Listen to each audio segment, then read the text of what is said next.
ជាបារោគចំណែនពេលឃើញគេបានជោគជ័យទម្លាប់អបអរសាទរគេទៅកុំចំណែនអីចំណែនទៅគ្មានបានអីមកយើងផងបានតែក្តៅក្រហាយចិត្តឥតប្រយោជន៍ហើយបើគេដឹងគេស្អប់ទៀតគេប្រឹងគេចេះគេមានបុណ្យទើបគេបានបើយើងអត់យើងប្រឹងទៅមិនមែនត្រឹមតែត្រេកអរទេតែទម្លាប់ទៅនិយាយលើកទឹកចិត្តពេលគេធ្វើបានល្អចិត្តអ្នកក៏ត្រជាក់បុណ្យក៏បានមិត្តភាពក៏ល្អតែបើគេបានដោយទុច្ចរិតយើងគួរសង្វេគអាណិតថាគេបានសាងបាបកម្មថ្ងៃណាមួយគេនឹងទទួលផលកម្មនោះវិញមិនខានយើងមិនត្រេកអរជាមួយគេទេហើយក៏គ្មានអីត្រូវចំណែនដែរតែគួរអាណិតវិញ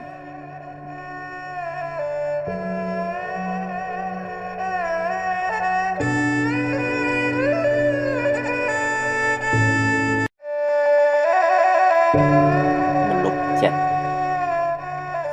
ល្អចិត្តត្រជាក់ចិត្តទន់ភ្លន់ចិត្តមានមេត្តាចិត្តរីករាយចិត្តត្រេកអរចំពោះសេចក្តីសុខរបស់អ្នកដទៃចិត្តមិនសូវស្មុគស្មាញចិត្តលះដាច់ស្រឡះចិត្តធ្ងន់ចិត្តចេះអត់ឱនយោគយល់ចិត្តភ្លេចរឿងមួម៉ៅចិត្តចងចាំរឿងល្អរឿងបុណ្យកុសលចិត្តក្លាហានហ៊ានទទួលរឿងល្អក្តីមិនល្អក្តីចិត្តតស៊ូចិត្តព្យាយាមចិត្តមិនចុះចាញ់ចំពោះឧបសគ្គចិត្តមានក្តីសង្ឃឹមចិត្តមិនប្រកាន់ហួងហែងខ្លាំងចិត្តហ៊ានទទួលស្គាល់ការពិតនៃជីវិតចិត្តមិនសូវព្រួយបារម្ភចិត្តមិនសូវមានទុក្ខកង្វល់បើធ្វើចិត្តដូច្នេះបានអ្នកនឹងបានសេចក្តីសុខច្រើន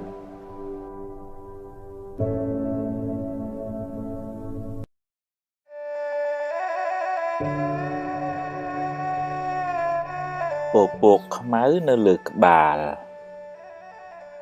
ស្មុគស្មាញច្រើនមួម៉ៅច្រើនព្រួយបារម្ភច្រើនគិតច្រើននាំឲ្យអ្នកមានទុក្ខក៏ច្រើនដែរហើយបើបណ្ដែតបណ្ដោយយូរទៅអ្នកនឹងលែងមានសមត្ថភាពគ្រប់គ្រងវាជីវិតអ្នកនឹងវិលវល់រកសុខមិនសូវឃើញឡើយអ្នកត្រូវចាប់ផ្ដើមតាមដានចិត្តអ្នកពីពេលនេះតទៅទម្លាប់វាឲ្យគិតរឿងល្អរឿងបុណ្យកុសលរឿងបច្ចុប្បន្នរឿងណាហួសហើយឲ្យវាហួសទៅចុះកុំស្ដាយអី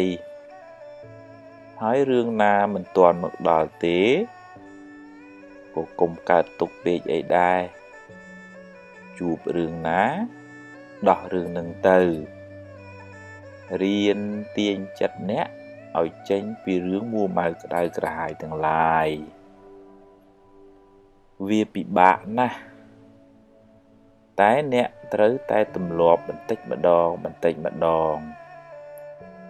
ទម្លាប់តាមដានវាទម្លាប់មើលវារឿយទម្លាប់អប់រំវាឲ្យមានខន្តីអត់ធន់មានមេត្តា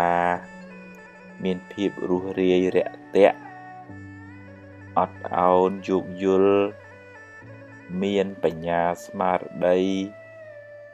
ហ៊ានទទួលស្គាល់ការពិតនៃជីវិតរឿងល្អក៏ព្រមទទួលរឿងមិនល្អក៏ប្រឹងដោះស្រាយទៅជីវិតគឺអញ្ចឹងឯងកុំស្មុគពេកអីប្រឹងទៅប្រឹងដោយក្តីសង្ឃឹមដោយភាពស្វាហាប់